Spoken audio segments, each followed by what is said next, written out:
Gente amada do meu coração, a paz. Gente, hoje eu quero falar com vocês. Eu vou falar como se fosse a primeira vez, ok? Vai ser repetitivo de propósito, porque eu vou subir pro YouTube. E o pessoal no YouTube não sabe que é a terceira vez que a gente tá fazendo esse ao vivo, porque tá travando. Gente, eu quero falar com vocês hoje sobre maldição. Será que é pra eu ter medo? Será que isso é pra tirar minha paz? Será que isso é pra eu ficar sem dormir achando que estão fazendo alguma coisa contra a minha vida, meu Deus do céu? Tem terra de cemitério na minha porta. Socorro! E agora? É pra eu ficar com medo? É pra eu travar? O que que eu faço, gente do céu? Calma. Vamos ver o que a escritura diz sobre isso, tá? Esse mês, dia 12, pra quem não sabe, foi aniversário de casamento meu e da Linéia. Eu e a minha pequena draga gospel, meu cupim comedor de madeiras, a canela flamejante de Jeová, o maçarico que queima as costas do diabo, é Linéia. E aí, como ela gosta muito de comida japonesa, e eu também, e graças a Deus a gente encaixa nesse quesito, nesse assunto, eu pedi pra gente comer feliz, vamos fazer festa. Aí eu pedi o telefone pra vários amigos meus, né? Falei, gente, alguém conhece um lugar legal? E mandaram vários lugares legais. E eu fui tentando, né? Mandei mensagem de um por um pra ver qual que eu ia pedir o menu. E gostei de um rapaz lá, o preço tava bom, as fotos estavam bonitas, fizeram uma propaganda boa, pedido do rapaz. Chegou barato, gostosinho, tava comendo com ela, aquela alegria toda. E aí eu tinha pedido pra uma amiga minha, aqui do condomínio. E ela falou pra mim, pastor, você gostou, né? Eu falei, gostei, vou comer agora, tal. Ela falou assim, nossa, e você acredita que ele faz essa comida lá no templo dele? Eu falei, como assim no templo dele? Ele é de uma outra religião aí que eu não quero falar, e ele tem outros deuses, outros guias, né? E ele faz a comida dentro do lugar.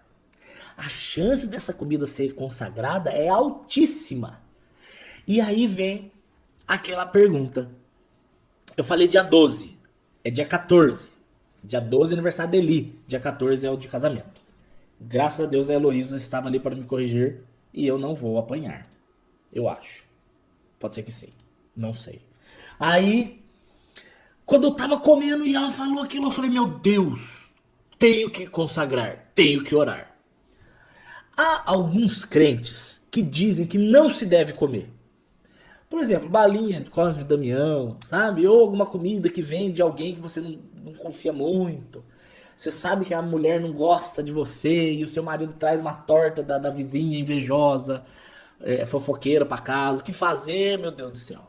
Vou te ensinar. 1 Timóteo, capítulo 4, diz assim: o Espírito afirma claramente que nos últimos dias alguns se desviarão da fé.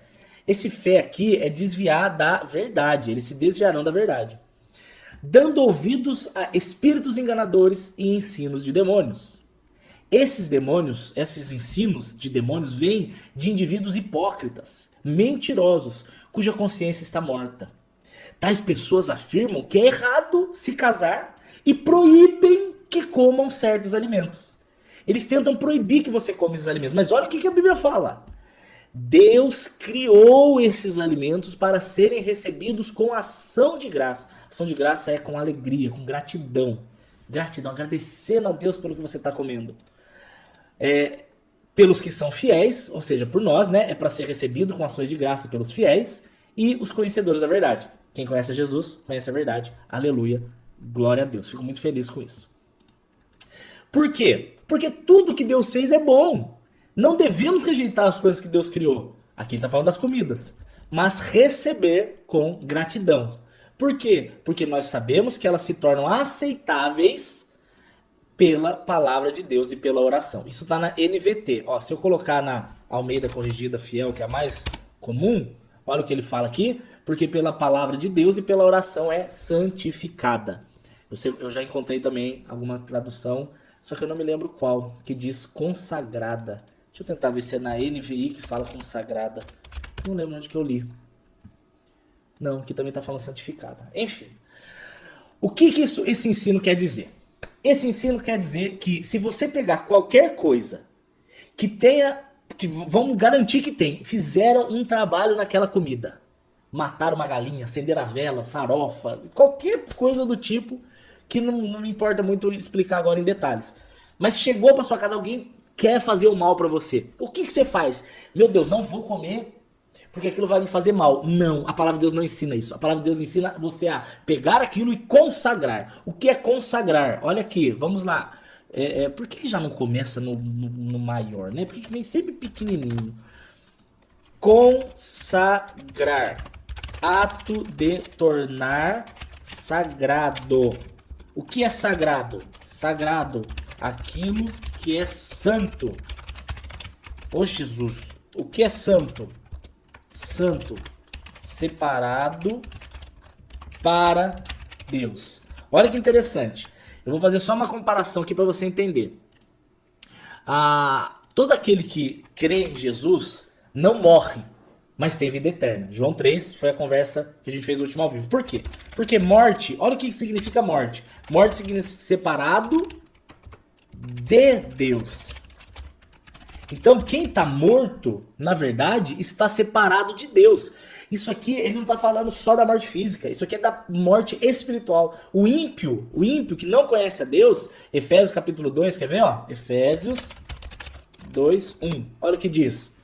Jesus nos deu vida estando nós mortos em ofensas e pecados. Então o ímpio, para Deus, está morto. Ele está separado de Deus. Já aquele que crê em Jesus e nasce de novo, ele se torna santo. Santo não é perfeito e infalível. Não, santo significa separado para. Um está separado de, o outro está separado para. Então, como se Deus estivesse aqui, o ímpio está separado de Deus, não chega, e nós estamos separados para Deus. Nós somos dele, por ele, para ele. Nós somos separados para ele, e o ímpio está separado dele. Isso é demais. Então, consagrar é o ato de tornar sagrado, ou seja, de separar aquilo para Deus. Vocês estão entendendo? Tá dando para entender? Então, quando você pega alguma coisa e entrega ao Senhor, você está consagrando a Deus. O princípio da adoração é consagração total. Adorar a Deus não é um louvor. Louvor é uma das formas. Adorar é entregar tudo a Deus. O meu emprego é de Deus. O meu casamento é de Deus. A minha saúde é de Deus. Minhas finanças, de Deus. O meu ministério, de Deus. Meu carro é de Deus. A minha casa é tudo dele. É tudo dele para ser usado pelo reino. Pro reino, do jeito que Deus quiser. Isso é consagrar, isso é adorar. Você não adora a Deus enquanto o seu coração não é totalmente dele. Deus não recebe adoração pela metade. Deus não vive de migalhas. Quem aceita migalhas é você que aceita um relacionamento que não é da vontade de Deus, porque você é carente e aí você se satisfaz com aquelas migalhas que não são vontade de Deus para você. Deus não tem para você migalhas. Quando é de Deus é completo. Mas para que Deus se entregue por completo, nós também temos que nos entregar por completo. Só recebemos tudo de Deus se entregamos tudo para Deus. É assim que funciona. Você está falando de meritocracia? Eu não estou falando de salvação. Salvação não é meritocracia, salvação é pela graça. Mas a santificação demanda desejo, esforço, sua parte. Você tem que buscar, você tem que desejar e clamar. Caso contrário, Deus não vai fazer. Ele já te salvou. Você acha que Deus vai chegar para mim e vai me obrigar a ler a Bíblia? Você acha que Deus vai chegar para mim e vai me obrigar a orar? Você vai tirar um período de oração, mas eu não quero, mas vai. Deus não vai fazer isso. O Espírito Santo vem, te convence, te salva, te santifica, te justifica, risca o seu pecado, te dá vida eterna. Ele faz isso. Mas se você quer aprofundar, tem que ter a sua adoração, tem que ser a nossa entrega total. Buscar-me-eis e me achareis, Jeremias 29:13, quando me buscar de todo o seu coração. Sou da Igreja Universal e consagro a foto da família. Mirela, isso eu não aconselharia. Porque o Senhor não tem um ensino na Bíblia de fazer isso. Você vai levar uma foto, aí você vai, Senhor, consagra a foto. Não encaixa. Você pode interceder pela sua família. Maravilha. Mas daí você não precisa de foto. Entenda bem, o ato em si não tem valor se não é seguido de uma obediência à palavra. Então eu não posso criar alguma coisa e achar que aquilo eu estou fazendo pela fé. Vou te dar um exemplo. Por que que a mulher... Nossa, gente, isso é um assunto interessante, eu espero que vocês entendam. Por que que a mulher do fluxo de sangue, ela foi curada? Ela foi curada porque ela tocou na beirada da roupa de Jesus, ok. Muita gente diz que ela foi curada porque ela teve fé em tocar a beirada da roupa. Não é verdade. Ela não foi curada porque ela teve fé em fazer alguma coisa. Ela foi curada porque ela obedeceu a palavra. E a palavra dizia, em Malaquias capítulo 4, verso 2, que se quem tocasse nas orlas do Messias seria curado. Então ela teve fé em algo que Deus ensinou. Eu tô falando pra vocês que você pode comer uma comida que é consagrada a ídolos. Por quê? Porque a Bíblia diz que você pode orar e consagrar. A Bíblia não diz para consagrar foto, ela não ensina a fazer isso. Então, mas ela ensina a interceder por. Então, a gente tem que tomar cuidado porque o ser humano ele é muito idólatra por natureza. Para transformar uma foto em ídolo, para transformar um amuleto em ídolo, para transformar um chaveiro em ídolo, para transformar uma estátua em ídolo, não custa nada. É muito fácil para o ser humano ele depositar em coisas confiança e adoração. E aí é a idolatria. Muitos crentes criticam os católicos. Eu vejo muito protestante criticando católico. Ah, você adora imagens. E a grande maioria adora sim imagens. Diz que não, mas adora sim. Só que eu vejo evangélicos também. Eu vejo pessoas, por exemplo, que adoram o paninho que cura. Ah, eu peguei o paninho do pastor. Ah, aquele pastor louco lá, o do chapelão, que levou a facada, depois estavam vendendo a roupa dele com sangue. Gente do céu, fique nas escrituras. Se a escritura não ensina, não faça. Se a escritura não fala, não faça. Deus não disse nada se não estiver de acordo com a palavra. Não acredite nesses atos miraculosos prometidos, ainda que dê certo. Sabe por quê? Você repetir algo que deu certo chama pragmatismo. E Deus não é pragmático. Deus ele é bíblico. Como assim? Vou te dar um exemplo. Eu tenho uma amiga que estava uma vez no chuveiro chorando porque ela não sentiu o poder de Deus. E ela chorando, ela falou: Senhor, eu queria muito sentir uma gota do seu poder. E naquele momento o chuveiro pingou uma gota na cabeça dela. Ela começou a chorar, ela se entregou para Jesus de um jeito maravilhoso. Aquela experiência é dela. Ela não vai chegar na igreja e contar essa experiência e as pessoas vão pro banheiro, ficar embaixo do chuveiro e vão ficar orando para cair pingo d'água na cabeça delas para elas sentirem o poder de Deus. Não. E eu vejo que as igrejas elas repetem o que deu certo para um e transformam aquilo que era uma experiência pessoal em doutrina. Só que aquilo não é doutrina. A doutrina é o que está na escritura. Aí a gente faz o que não está na escritura, bota fé naquilo que não está na escritura, bota dinheiro, que é no fundo que a igreja quer, né? Felizmente. E eu não tô falando de universal não, tô falando geral. Tô falando de geral. Geral. Raríssimas são as exceções que o interesse deles é a salvação da sua alma. Raros. E eu tenho vontade de chorar quando eu falo isso, porque eu tenho horror de mercenário. Gente, eu prefiro ser amigo de um pedófilo arrependido do que de um pastor mercenário. Prefiro. É mais fácil o pedófilo arrependido ser salvo, muito mais fácil, do que o pastor mercenário. O cara que quer dinheiro. Esse cara é maldito. A Bíblia diz que ele é lobo maldito. Jesus vai te falar para ele: nunca vos conheci.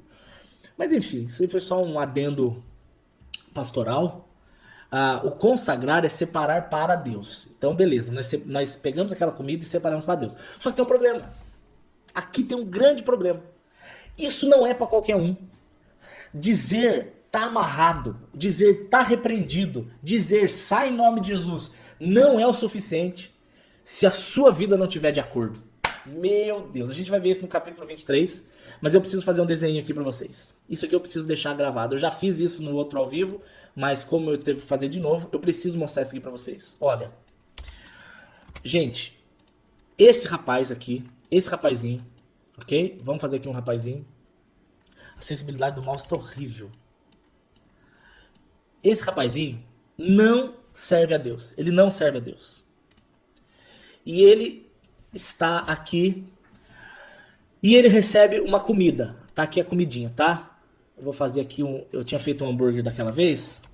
Vou fazer uma outra comidinha aqui, ó. Ele recebeu aqui uma coxinha de frango. Olha o tamanho da coxinha, maior que o cara. Delícia. Ô Jesus de Nazaré, toda vez eu faço isso. Sempre fica um buraquinho aqui. Ele recebeu isso aqui. E essa comida ela veio consagrada. Quem entregou para ele é uma pessoa que não gosta dele e entregou essa comida com intenções enganosas. Isso era para ser um diabo, virou uma aranha, beleza. Aí o que, que esse rapazinho faz? Ah, eu aprendi com o pastor que quando eu pego uma comida, se eu não sei o que, que eu vou fazer, eu vou consagrar. Então eu vou pegar essa comida e vou entregar para Deus. Só que tem um problema. Se esse rapaz não tem o Espírito Santo na vida dele, se ele não tem, ele não vive debaixo daquela redoma, que é a redoma do Salmo 34, verso 7, que é do Salmo 91, verso 1, e é de 1 João 5, 17. Não, 18. E me deu bug agora. 5,18. João 5,18. Que diz... É 5,18. Que diz que todo aquele que é nascido de Deus não vive no pecado e o maligno não lhe toca. Se esse rapazinho aqui, ele ama a Deus e serve a Deus, ele pode orar porque Deus ouve. Mas se ele vive debaixo da desobediência, dando brechas, se ele não é uma pessoa que anda com Jesus, ele não tem autoridade para orar. Olha só o que a Bíblia diz aqui, ó, Isaías 59.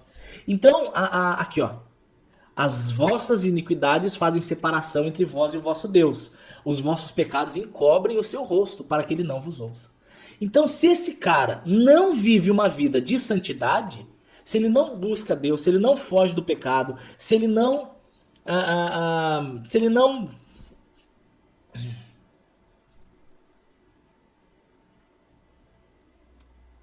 Quando for escrever, coloca um pouquinho mais para baixo. Ah, tá bom. Vou tentar fazer assim, então. Pronto. Eu vou vivendo e aprendendo. Acho que agora dá para ver. Então, se esse rapazinho ele não vive em santidade, ele não tem autoridade nenhuma e nem acesso a Deus. O acesso, tá lá em Hebreus, capítulo 10, o novo e vivo caminho, quer ver? É a partir do verso 20.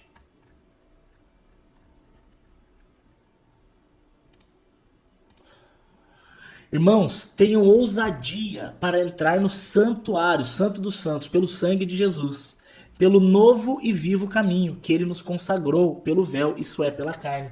Então, por que ele fala aqui Santo dos Santos? Só para você aprender mais uma. Ó. Não é isso que eu quero fazer aqui para baixo. Como é que eu... Oh, Deus eterno, que difícil. Aqui, tá. Vou abrir só uma parte nova. O templo dos judeus, ele tinha a parte exterior, isso aqui era o templo. Aí tinha uma porta aqui, uma porta aqui, uma porta aqui, uma porta aqui. Lembra que a gente vê, por exemplo, quando quando Pedro e João, eles oram pelo rapaz, falam, a gente não tem prata e ouro, o que a gente tem, Jesus Cristo fala que ele estava perto da porta. Então tem a porta formosa, tem a porta das ovelhas, você já deve ter lido isso aí. Essa porta, ela dava acesso ao pátio. Aqui ficava todo mundo, aqui podia entrar. Aqui, as pessoas podiam entrar. Aí aqui dentro tinha uma outra parte, que era o lugar santo. Que aqui só podia entrar judeu. E aqui dentro tinha o santíssimo lugar, que era o santo dos santos. E aqui ficava a Arca da Aliança.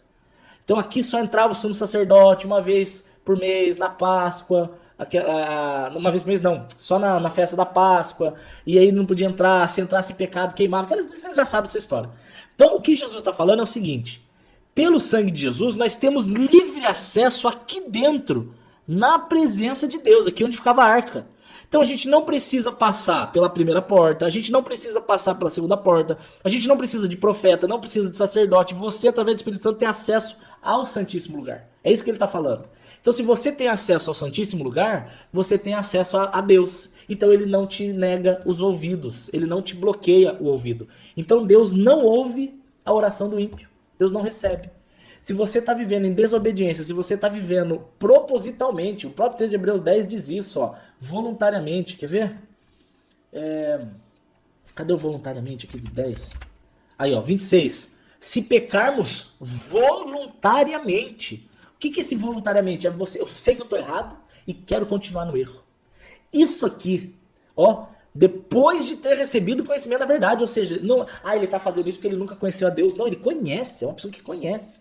Então, esse cara que voluntariamente permanece no pecado, ele não tem autoridade nenhuma de repreender a maldição na comida dele ou a maldição que alguém está fazendo contra ele. Ele sente aquela opressão, ele fala que está repreendido em nome de Jesus, mas ele não tem acesso ao Santo dos Santos, ele não tem intimidade com Deus, então ele não tem autoridade para fazer isso. Ele não tem essa autoridade. Agora, se ele vive debaixo do esconderijo do Altíssimo, se ele vive na redoma, eu sempre vou fazer esses desenhos para vocês acostumarem. Essa redoma é o ambiente formado pela presença do Espírito Santo na minha vida. Esse ambiente de amor e cuidado que fica ao meu redor. Aí eu tenho a autoridade, eu tenho acesso ao Santo dos Santos. Eu posso chegar diante de Deus e falar, Pai, essa comida eu consagro ao Senhor. Então aquilo que era para minha morte, aquilo que era para ser a destruição, o Senhor Jesus, ele é poderoso. Nossa Deus, ele vira um risco. Eu nem pedi para virar um risco. Tá muito louco hoje, velho. Hoje tá muito louco. Que loucura. Aí eu posso consagrar a Deus. Olha lá, eu boto para aumentar o bagulho, ele vira um risco, cara. E isso aqui vira santo. Isso vira consagrado. Eu posso comer tranquilamente. Vocês estão entendendo? Gente do Facebook, tá dando para entender?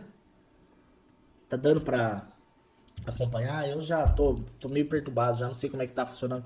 Não sei nem se tem gente assistindo, tá difícil de ver aqui. Nossa, 250 pessoas? Jesus, quanta gente! Pessoal, surpreso. Como eu tenho acesso a essa redoma? Essa redoma não é um lugar, Camila. Essa redoma não é um lugar. Essa redoma é uma pessoa. Isso está aqui, ó. Boa pergunta. Eu gosto dessas perguntas. João 15. Olha aqui. Se vocês guardarem os meus mandamentos, vocês permanecerão no meu amor. Do mesmo modo que eu tenho guardado os mandamentos do meu Pai e permaneço no seu amor. Estejam em mim e eu estarei em vocês. A vara de si mesmo não pode dar frutos se não estiver na videira. Assim também vocês, se não estiverem em mim. O que Jesus está ensinando é isso aqui, ó. Que coisa maravilhosa. Essa aqui é a videira, tá? A videira eu sei que ela não é uma árvore de tronco, mas é só para ficar bem explicado. Essa aqui é Jesus. Essa aqui é a árvore que é Jesus. Ele é a água, que é a fonte de vida. Ele é o sal mineral, o sal que dá gosto, né? Interessante, Jesus tem tudo a ver com planta, né? A planta precisa de água e sais minerais. Jesus é a fonte de água viva e Jesus é o sal desse mundo. E a planta precisa de luz. Não coincidentemente, ele além de sal é luz do mundo. Nós temos que ser sal e luz do mundo. Então aqui é Jesus. Aí ele diz que eu estou enxertado nele. Esse aqui sou eu, enxertado nele. Quem vai me nutrir, eu vou colocar aqui de azulzinho, quem vai me nutrir é ele vai me nutrir. E eu vou dar frutos.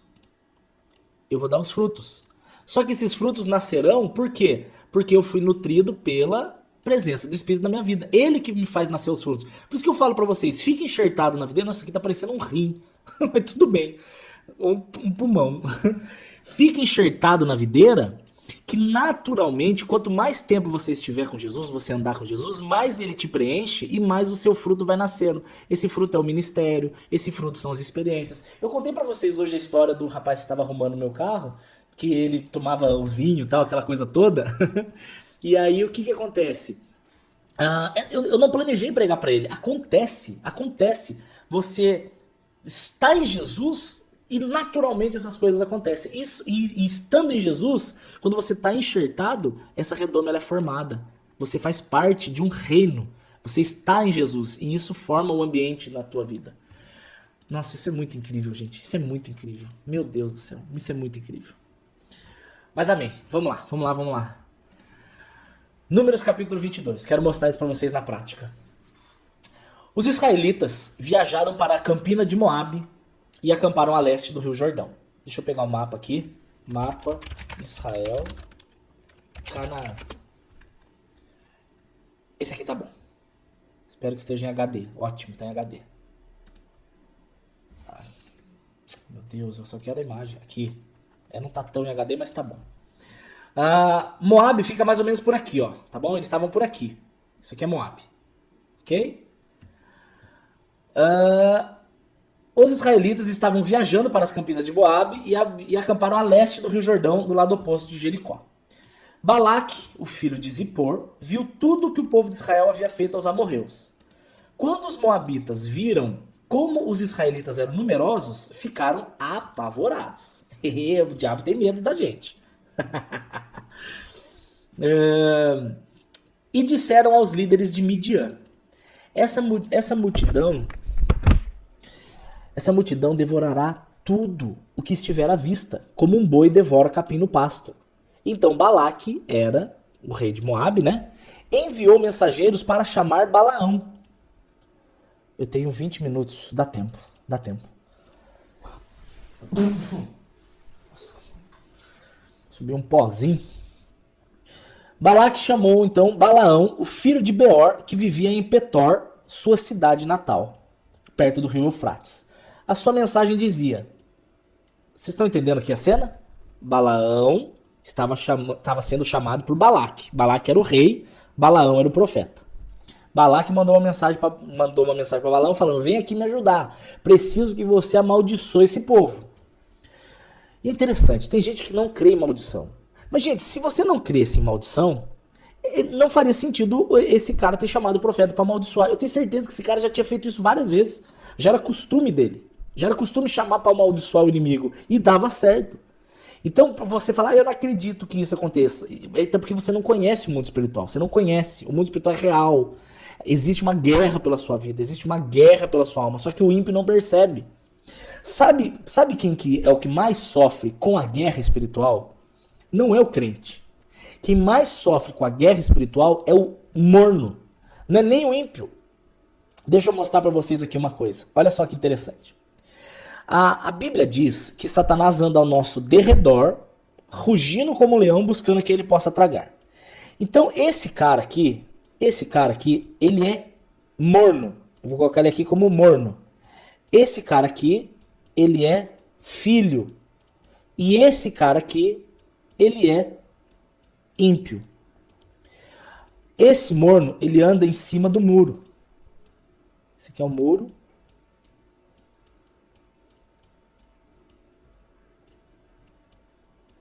Vai ficar bom esse desenho, vocês vão gostar. O murinho, ele é cinza. Meu Jesus. Que difícil que é. Esse aqui é o tijolinho. Ele tá em cima do muro. E aqui é o fogo destruidor. O diabo, ele não é dono. Dono não é uma palavra ruim, mas ele não tem controle sobre esse lado. Ele tem controle sobre esse lado, envolvendo o muro. Quem está em cima do muro está exatamente onde Satanás quer. Porque Deus, ele não aceita coração pela metade. O coração convertido é o coração que está desse lado, ó, caminhando aqui por cima das águas. Isso aqui é uma simbologia de caminhar por cima das águas. Você, andando em santidade, você está aqui. Aqui o diabo não te toca. Essa é a promessa de 1 João 5,18. O maligno não te toca. Mas quem está em cima do muro, ele é o alvo preferido do diabo. Porque esse cara em cima do muro, ele acha que ele é crente. Ele tem aparência de crente. Ele vai na igreja, ele canta louvores, ele usa camisetinha de louvor. Esse é o morno. O morno, ele é aquele cara que ele não é nem frio, aliás, nem filho, e nem ímpio. O ímpio, ele é honesto.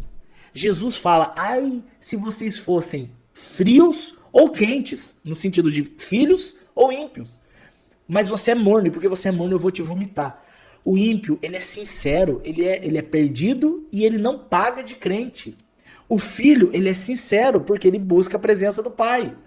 Agora, o morno é asqueroso, porque o morno é falso. O morno, ele vai na igreja, mas ele permanece no pecado voluntariamente. Eu não estou falando que o filho não peca. O filho também peca. Só que a diferença é que a reação do filho é de arrependimento. Esse cara aqui sente remorso. Será que aparece isso aqui? Enquanto esse cara aqui é arrependimento. Qual é a diferença? Aquele que tem remorso sente peso na consciência, mas continua fazendo o que faz. Aquele que tem arrependimento, ele busca mudar. Ainda que não tenha aquela mudança instantânea, mas ele tá. Hoje eu não tô tão bem quanto amanhã, mas eu tô melhor que ontem. O crescimento, a minha vida é um processo de crescimento. Eu tô cada dia mais parecido com Jesus. Aí deu um tropeço, mas logo volta a crescer. Aí tropeçou, mas volta a crescer. O morno não, ele tropeça, volta, tropeça, ele não sai. Ele continua igual. Tá na igreja faz 10 anos e não muda. Então ele vive. A rotina dele é chorar pelo pecado, cair no pecado. Chorar pelo pecado, cair no pecado. Não cresce, não prospera. Não prospera na vida amorosa. Não prospera na vida profissional. Não prospera na alegria. Sempre, é insuportável, porque o diabo tem acesso a esse. E é o que ele mais gosta de bater. Vocês estão. Tá dando pra entender isso? O que elas estão perguntando? A criança. Não, a criança ela. Ó, eu vou contar uma história pra vocês sobre criança que aconteceu na minha igreja. Isso aconteceu. Eu não estou contando pra vocês uma historinha. Isso aconteceu. Uma criança de 5 ou 6 aninhos, ela foi pra escola e no caderninho da escola ela começou a desenhar um monte de pênis. Pinozinho de homem, o membro masculino. Ela desenhava no caderno. Aí a professora começou a olhar, no caderno tinha, na mesa estava desenhado um pênis, estava sempre desenhadinho aquilo. A professora ficou assustada porque ela estava demonstrando evidências de que a criança tinha sido abusada sexualmente. Então ela pegou aquela criança, levou para os pais e contou, falou, pai, tá acontecendo alguma coisa? Essa criança ela tá desenhando pênis. O desenho do caderno dela tinha lá um menininho, a menininha, um cachorrinho.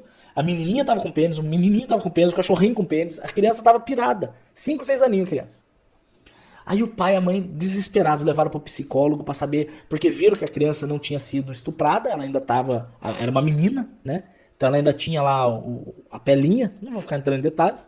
Então viram que ela não foi abusada, efetivamente penetrada. Mas falaram, então alguém abusou dela, levou pro psicólogo. Aí o psicólogo começou a perguntar, a criança não sabia de nada, então não tinha sido abusada. Então ficou aquela dúvida, mas o que tá acontecendo com essa criança? Aí o pastor, eu tô falando uma história da minha igreja, ok? Aconteceu com pessoas da minha igreja. Aí o pastor chamou os pais e falou, gente, como é que tá a vida de vocês? Vocês estão dando alguma brecha? Aí conversa vai, conversa bem. Sabe o que eles estavam fazendo? Eles estavam viciados em fazer sexo somente após assistir filme pornográfico. Olha que pesado. O casal não tinha mais prazer um no outro. Eles não conseguiam ter prazer só um no outro. Eles precisavam de um estímulo externo. Então eles colocavam uma pornografia, um filme pornográfico, para que eles assistiam, ficavam excitados, aí faziam sexo um com o outro. Aquilo foi uma brecha tão grande naquela casa que o diabo tocou em quem? Na criança. A criancinha começou a ver pênis e começou a desenhar pênis. Olha que loucura, velho. Então, quando aquele casal confessou isso, né, ou eles trouxeram à tona, o pastor orou, começou um trabalho ali de cura, libertação, de conhecimento da palavra, de oração, de, enfim, ensino. Entenderam, confessaram, se arrependeram, pararam. Nunca mais a criancinha teve esse problema. Então, a gente vê que o maligno ele pode tocar aonde a brecha é dada. E a responsabilidade espiritual na casa é do marido. A mulher ela é responsável pela alegria da casa, pela ordem da casa. Mas o marido ele é muito mais responsável. Isso eu tô falando em condições normais. Existem situações que fogem um pouco dessa normalidade, não tem problema. Mas o normal é eu prover e orar pela casa. E a minha esposa ser a responsável pela ordem e pela alegria. Então, quando o marido em primeiro lugar, ele é negligente na oração, no cuidado, profetizar sobre os filhos, clamar a presença do Senhor sobre a casa, o diabo começa a encontrar brechas, porque sobrecarrega a esposa. Deus não fez a esposa para ser a sobrecarregada por orar pela casa. Isso acontece quando o marido é negligente, aí cai sobre a mulher e sobrecarrega a esposa. Isso é função do sacerdote. O sacerdote clama pela nação. O homem sacerdote da casa clama pela casa. Não quer dizer que a mulher não vá, mas essa é uma missão dele. E aí quando você vê que o casal ele entrou numa dessintonia, não sei se existe essa palavra, isso caiu sobre a criança. Isso caiu sobre o filhinho, a filhinha no caso. Mas vamos voltar aqui que eu quero terminar a tempo. Venha e amaldiçoe esse povo, pois ele é poderoso demais para mim. Vou pular para o verso 23 para vocês entenderem então. O que está no capítulo 23. Então Balaão Ah, não, eu vou precisar ler o 22. Eu preciso mostrar a conversa de Deus com ele. Pera aí, que eu vou falar. Vou ter que ler tudo. Não vai dar pra fugir. Vamos lá. Venha amaldiçoar esse povo, porque ele é poderoso demais pra mim. O rei Balaque pediu pra Balaão. Então, quem sabe poderia derrotar os israelitas e expulsá-los dessa terra. Sei que vêm bênçãos sobre aqueles que você abençoa, e maldições caem sobre aqueles que você amaldiçoa. Isso o rei Balaque falou de Balaão. Então os mensageiros de Balaque, líderes de Moabe e Midian, partiram levando um valor necessário para pagar Balaão, a fim de que ele amaldiçoasse Israel. Chegaram aonde Balaão estava e lhe transmitiram a mensagem de Balaque. Então Balaão disse: passem a noite aqui. Pela manhã eu lhes direi qual foi a orientação que eu recebi do Senhor. Então eles passaram a noite ali. Naquela noite Deus veio a Balaão e perguntou: quem são seus visitantes? E Balaão respondeu a Deus: ah, eles são de Balaque, filho de Zippor, o rei de Moabe, que me enviou a seguinte mensagem. Aí Balaão contou para Deus: um povo enorme saiu do Egito, que é o povo de Israel, e cobre a terra. Venha e amaldiçoe esse povo. Então, quem sabe eu consigo enfrentá-lo e expulsá-lo da terra. Mas Deus disse a Balaão: não vá com eles, não amaldiçoe esse povo. Esse povo é abençoado. Na manhã seguinte, Balaão se levantou e disse isso aos oficiais: ó, voltem para casa. Deus não permitiu que eu fosse agora com vocês.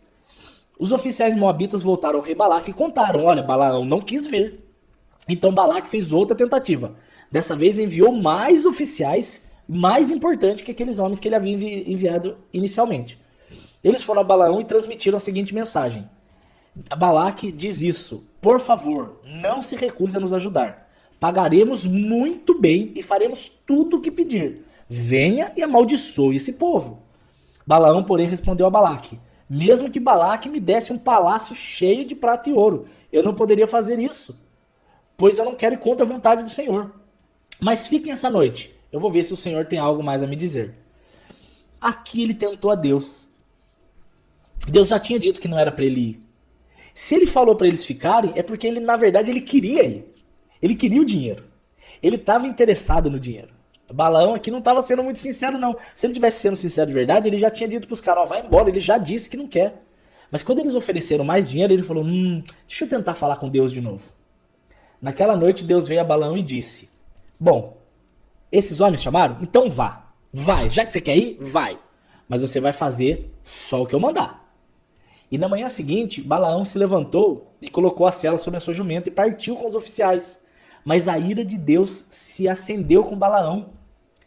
Por quê? Aqui parece que Deus se irou, porque parece contradição, né? Deus falou: ó, ele disse para ir, mas depois ficou irado porque ele foi, mas porque o coração de Balaão estava inclinado para aceitar o dinheiro. Por isso que Deus cobrava.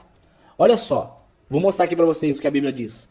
De modo que o anjo do Senhor se colocou no caminho para impedir a passagem de Balaão, porque Balaão estava indo em desobediência. Deus ele tinha falado: não vai. Aí Balaão insistiu. Aí Deus falou: ok, então vai, mas me obedeça. Só que quando Balaão foi, ele estava com o coração inclinado. Ele estava inclinado para aceitar a riqueza do rei. Isso irou a Deus.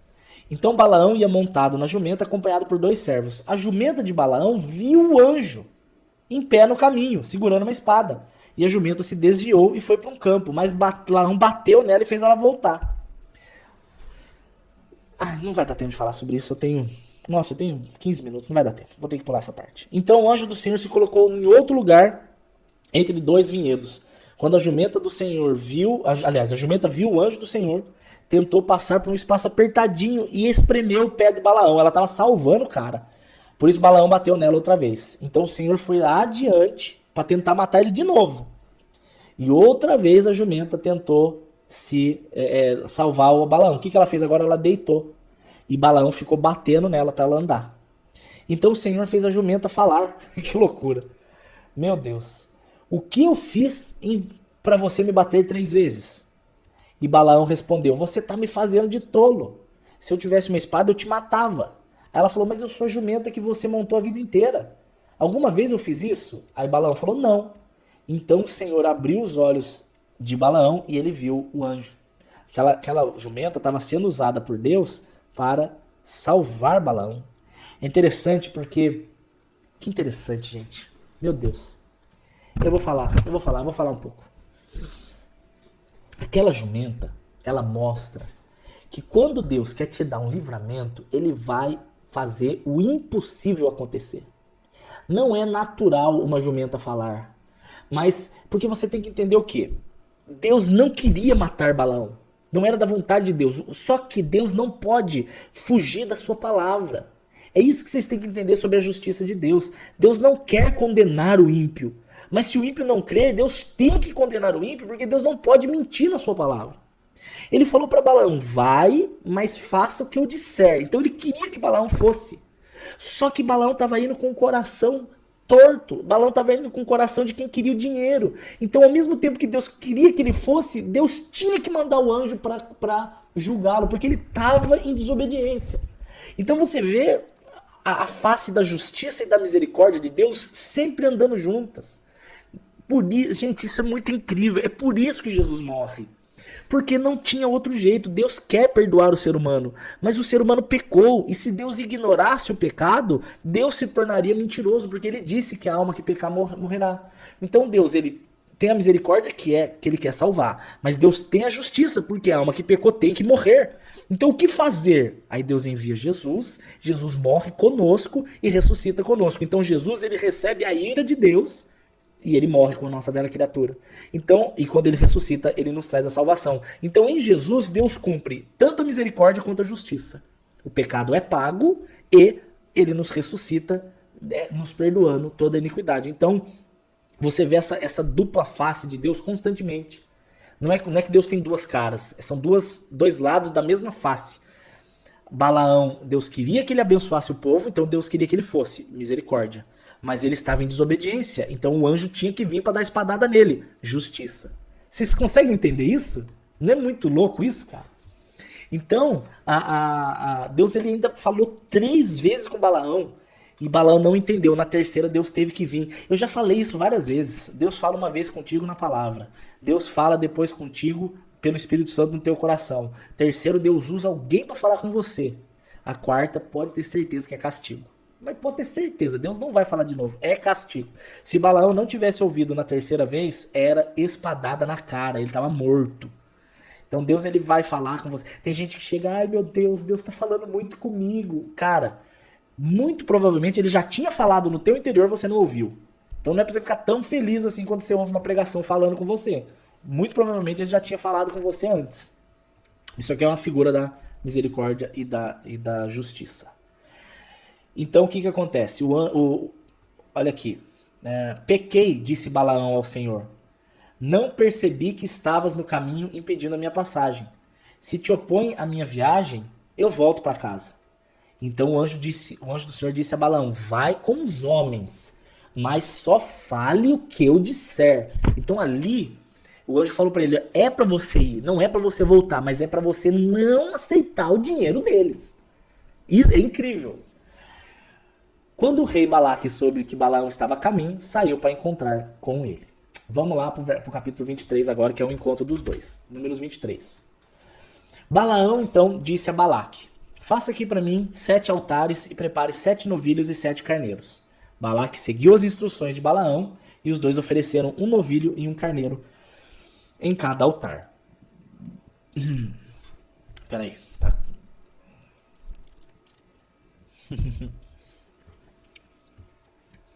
A Bíblia é legal, né? A palavra é legal. Eu amo. Vamos lá que agora é a conclusão, que é a parte forte do texto. Tô com fome, meu Deus. Meia-noite, Deus eterno. Tem que terminar. Balaque seguiu as instruções de Balaão e os dois ofereceram um novilho e um carneiro em cada altar. Então Balaão disse a Balaque, fique aqui junto aos holocaustos e eu vou lá para ver se Deus vai falar comigo. Depois lhe direi o que Deus me revelar. Em seguida subiu sozinho até o topo numa montanha sem vegetação. E Deus apareceu a ele e disse... E Balaão disse, Deus, eu preparei 7 altares, ofereci um novilho e um carneiro em cada altar. Então o Senhor deu a Balaão uma mensagem para o rei Balaque e disse, vai para Balaque e lhe transmita essa mensagem. Gente, eu preciso que você ouça isso aqui agora. Preciso que você ouça isso aqui agora. Olha a fala de Deus. Olha a fala de Deus. Balaão diga essa palavra para Balaque. Então Balaão voltou, encontrou o rei junto aos holocaustos e com ele os líderes de Moabe, né, que eram os líderes de Midian também. Essa foi a mensagem que Balaão transmitiu. Isso aqui é Deus falando. Balaque me trouxe desde Arã. Quem veio de Arã foi o Balaão, tá? O rei de Moabe me trouxe dos montes do leste. Venha, disse ele, amaldiçoe Jacó para mim, anuncie a condenação de Israel. Olha o que Balaão fala para Balaque. Como posso amaldiçoar aqueles que Deus não amaldiçoa? Ou como posso condenar aqueles que o Senhor não condena? Gente, essa palavra é demais. Como que alguém tem poder de amaldiçoar a vida daquele que é filho de Deus? Se Deus diz, Gálatas, olha aqui, meu Jesus Cristo, Gálatas 3:13. Gálatas 3:13. Cristo nos resgatou da maldição da lei. Se fez maldito em nosso lugar, porque está escrito, maldito o que for pendurado no madeiro. Gente, desenho. Meu Deus do céu, você tem que aprender isso aqui de uma vez por todas. Esse aqui é Adão. Esse aqui é o Adão, tá? Adão pecou. De Adão vem todo o pecado para toda a raça humana. Todo filho de homem recebe a maldição do homem. O pecado vem do homem, não vem da mulher. O pecado vem do homem para a mulher, mas da mulher não passa para ninguém. Quem passa o pecado é a semente do homem. Por isso que Jesus nasce de mulher, mas sem pecado. Não tem nada a ver de Maria ser santa. Não é isso. É porque o pecado vem do homem. Jesus ele nasce do óvulo feminino, mas o espermatozoide é masculino. O espermatozoide é divino. O espermatozoide que deu origem a Jesus é de Deus. Então Jesus ele tem a natureza terrena, mas ele não tem o velho homem. Isso é muito forte. E metade não vai entender. A natureza terrena é a carne. Jesus era de carne. Mas o velho homem é a essência pecaminosa na carne, que essa vem desde Adão. Essa é a maldição que vem de Adão. Jesus não recebeu a essência maldita, porque o espermatozoide dele é de Deus. O espermatozoide do homem passa a essência maldita. Então, Jesus ele tinha a natureza terrena, ele era carnal, mas ele não tinha velho homem. Por isso que ele não tinha pecado. Mas ele era passível de pecar. Então ele tinha a carne que tinha os desejos. Então Jesus tinha fome, Jesus tinha sede, ele tinha carne com os sentimentos humanos, mas ele não tinha o pecado na carne dele, Jesus não tinha. Nossa, isso é muito incrível, isso é muito top, isso é muito top. Pronto. Então aqui é o Adão. Adão, ele transmite a maldição para todo filho. Então todo filho de Adão tem a maldição hereditária do pai. Todos são não é vítimas, como é a palavra? Que seja vítima. Todos são vítimas da maldição hereditária. Só que o que acontece? Vamos lá. Esse ser humano, ele morreu com Cristo na cruz. Ele morreu com Jesus na cruz. Se ele morreu com Cristo na cruz, o velho homem está morto. O velho homem, que é o filho de Adão, esse cara aqui, ó, esse carinha aqui, ele vem pra cá, ó, esse rapazinho, e morre na cruz. Morreu na cruz, esse cara, morreu na cruz. A partir do momento que ele morreu na cruz, o velho homem está aniquilado. E quem que nasce da cruz é um novo homem. É a nova criatura. A nova criatura é filha de Deus, filha. Então, se nós temos uma herança genética, no sentido espiritual, não é mais de Adão. A de Adão morreu na cruz. A herança que nós temos agora é de Deus. Nós somos filhos de Deus. Fomos feitos filhos. Quer ver? Ai, meu Deus do céu. Está escrito Romanos 8. A Bíblia já responde tudo. Não, é a adoção. Aqui. Vocês não receberam um espírito de escravidão para outra vez estardes em temor. Por que ele diz outra vez? Porque aqui nós estávamos em temor. Filhos de Adão, a gente tinha medo do pecado, do diabo, da morte. Mas você tem um espírito novo, que não é o espírito de escravidão, que era o espírito da escravidão anterior.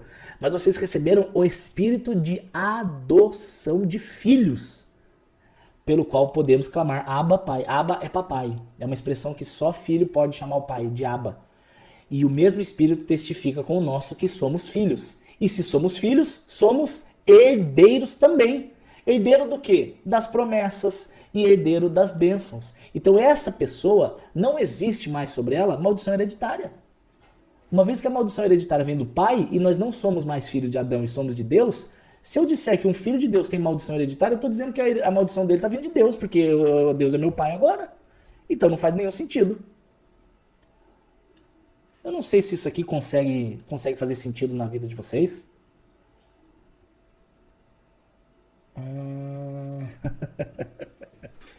Eu espero que sim. Então, uma vez que essa pessoa, uma vez que esse cara, ele é chamado de filho, ele é chamado de perdoado, ele é chamado de santo e ele é chamado de bendito, aí você vai entender Romanos capítulo 1, que diz aqui, ó, não há condenação para os que estão em Cristo Jesus. Foque o estão. Ele não diz os que estarão ou os que estiveram, é os que estão. É uma questão do morno. O morno não está em Cristo. Por isso que há condenação sobre ele. Os que estão são aqueles que permanecem. E o sinal disso é que nós não andamos mais segundo a carne, mas segundo o Espírito. Então esse cara é exatamente isso que Balaão está falando aqui. Como que eu vou amaldiçoar aquele que Deus não amaldiçoou? Ou como eu vou condenar aqueles que o Senhor não condenou? Então a palavra de Balaão é o seguinte: como que haverá maldição sobre a vida do Filho de Deus, sendo que Deus já decretou que ele é bendito? Cristo já levou a maldição dele. Jesus levou a maldição do meu velho homem e derramou em mim a bênção. Isso é muito forte. É que eu não sei pregar fazendo aqueles gritos pentecostais, porque se um cara pentecostal pegar pra pregar isso que eu tô falando, sabendo gritar, eu não sei gritar, fazer aquelas vozes, porque Deus derramou em você o espírito de bênção, aí os caras cheiram, mas a palavra tem que falar por si só, né? Olha o que Deus continua falando, do alto rochedo eu os vejo, Deus está falando, eu tô vendo eles aqui, dos montes eu observo, vejo um povo que vive só, separado das outras nações. Isso aqui é um sinal de santidade. Eu olho os meus filhos e vejo que eles não se misturam com o mundo. Jesus não está falando para você não ter amigos do mundo, não. Mas ele está falando para você não ter as mesmas práticas que eles. Você tem que ser diferenciado. Você tem que estar no mundo, mas não ser contaminado pelo mundo. Você tem que ser um pedacinho de luz que ilumina. E não um pedacinho de luz que é sujo pelas trevas. Você tem que ser uma luz que contamina. E não uma luz contaminada. Nós contaminamos as pessoas com a luz. E não a luz, a treva contamina a gente. É isso que ele está querendo dizer aqui. Quem poderá contar os descendentes de Jacó? São numerosos como o pó. Quem pode contar 1/4 de Israel? Que eu morra como os justos, que meu fim seja como deles. Então o rei Balaque disse, olha que da hora, o que você fez? Eu trouxe você aqui para amaldiçoar, mas você está abençoando eles? Deus transforma a maldição em bênção. Deixa eu ver se eu lembro esse texto. Salmo 112 ou é 113? 112, achei. Aos justos, olha esse texto, aos justos a luz nasce nas trevas. A situação que você está olhando é de trevas, a situação que você está passando é um problema, é difícil, uma situação de choro, mas Deus é poderoso para fazer essa situação se transformar em luz. Meu Deus do céu, que isso, jovem, que isso, jovem. Meu Jesus, isso é muito forte. Então Balaque disse, Balaão respondeu, como que eu poderia dizer algo diferente daquilo que o Senhor me pôs na boca? Então Balaque disse, venha comigo a outro lugar, dali você vai ver outra parte do povo. Você vai ver um pedacinho deles, amaldiçoa só aquele pedacinho. Então Balaque levou Balaão ao campo de Zofim, no alto de um monte, e construiu ali de novo 7 altares, 7 novilhos e 7 carneiros. E Balaão disse ao rei, ok, fica aí, eu vou lá falar com Deus. Então o Senhor veio ao encontro de Balaão e lhe disse, vá lá e diga para ele isso. E Balaão voltou e encontrou lá o rei, ansioso, né, lá no meio dos altares. O que o Senhor disse? O que o Senhor disse? E essa foi a mensagem que Balaão transmitiu. Levante-se, Balaque, e preste atenção. Ouça-me, filho de Zippor. Deus não é homem para mentir, nem ser humano para mudar de ideia. Alguma vez ele falou e não agiu? Alguma vez prometeu e não cumpriu? Ouça. Recebi a ordem de Deus. Deus abençoou. Não posso anular a sua bênção. Verso 23 para terminar. Encantamento ao... Meu Deus, recebe isso para sua vida hoje. Creia nessa promessa, é fácil de decorar. Números 23, 23. Números 23, 23. Nenhum encantamento pode tocar Jacó. Jacó já tinha morrido. Isso aqui é uma figura do povo de Jacó, isso é dos filhos. Jacó, se você não sabe, Deus mudou o nome dele para Israel. Por isso que chama filhos de Israel, tribo de Israel, é porque eram os filhos de Jacó. Jacó e Israel é a mesma pessoa, só mudou o nome. Magia alguma tem poder contra Israel. Agora se dirá a respeito do povo. Vejam o que Deus fez por eles. Isso aqui é uma promessa para você.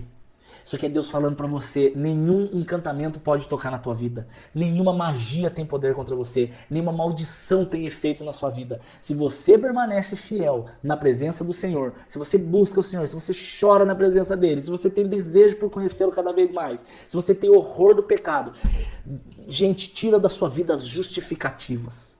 Você não tem justificativa para não servir a Deus. Não tem o que te afasta de Deus. Não tem pecado que te afasta. Não tem passado que te afasta. Não tem prática de agora que te afasta. Ok? Essa ideia que você tem aí de eu preciso me acertar para então buscar a Deus. Você está enganado. É em Deus que você é acertado.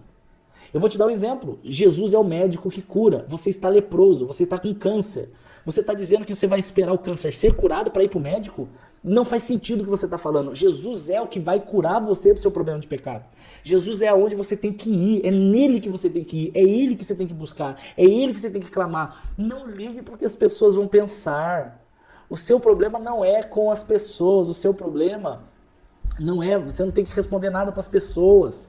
Você tem que se preocupar com você e Jesus. É isso que você tem que se preocupar. O que Deus pensa de você?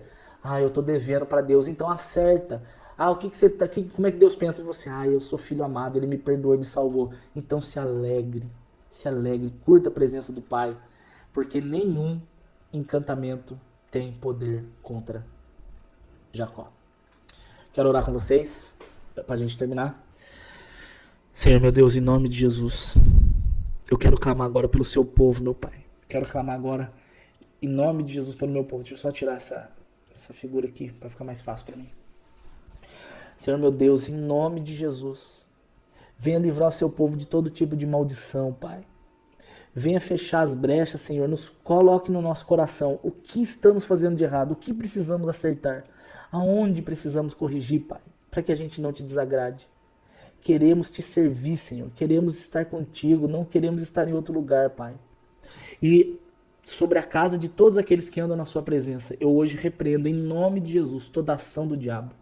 Todo o poder do diabo, toda brecha, toda maldição, toda magia, todo trabalho, em nome de Jesus Cristo, pelo sangue de Jesus derramado na cruz e a autoridade do Espírito Santo, estão repreendidos agora, em nome de Jesus. Nós só temos um Deus, nós só temos um Senhor, Jesus Cristo, ressuscitado dentre os mortos, aquele que levou o meu pecado e me trouxe a vida eterna. É a Ele que servimos, só a Ele que adoramos. Pai, em nome de Jesus, livra do seu povo, Pai, todo tipo de prática idólatra, todo tipo de engano da igreja chamada evangélica. Livra-nos do engano. Pastores malditos e interesseiros e mercenários, queremos te servir, Pai, na sinceridade das suas palavras, na sinceridade do Espírito Santo, naquela leveza e naquela alegria que a tua presença traz. Em nome de Jesus. Em nome de Jesus. Amo vocês.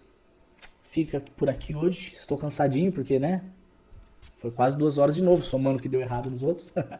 E eu quero fazer um pedido para você. Se você quiser conversar comigo, meu e-mail tá aqui embaixo, ó. daniel.saad@com.br. Manda sua pergunta, manda seu comentário, sua dúvida bíblica. Eu amo dúvida bíblica. Não gosto quando a pessoa manda dúvida de relacionamento. Não gosto. Ignoro muitos, porque são coisas que eu tenho que casar com a morena ou com a loira. Eu não vou nem me meter nisso. Isso é problema seu. Não quero falar sobre isso.